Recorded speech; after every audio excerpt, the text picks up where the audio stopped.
বরগুনার ৪ জন বিএনপি নেতা ১. ছালে ফারুক, ২. নজরুল মোল্লা, ৩. ফজলু মাস্টার, ৪. বাবুল হাওলাদার। এদের গত ৩ মাস পূর্বে দল সম্পর্কে আলাদা সাক্ষাৎকার নেওয়া হলে তারা তাদের ন্যায় জবাব দেয়। তাদের আলাদা বক্তব্য ভিডিও করে আমার ফেসবুক পেজে আপলোড করলে দেখা যায়, ১. ছালে ফারুক সাহেবের ভিডিওটি ৪১,০০০ লোকে দেখেছে, ২.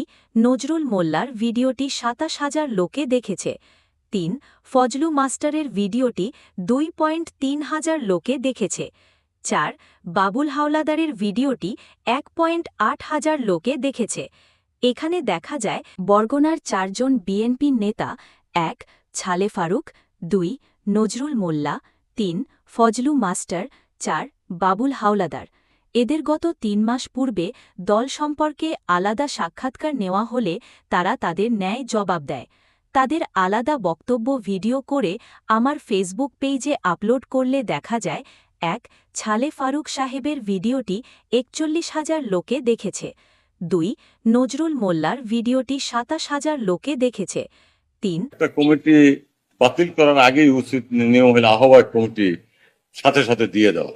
কিন্তু ২.৫ বছর ধরে আমাদের বরগুনা জেলা বিএনপির কমিটি না থাকার কারণে একটা নেতৃত্বের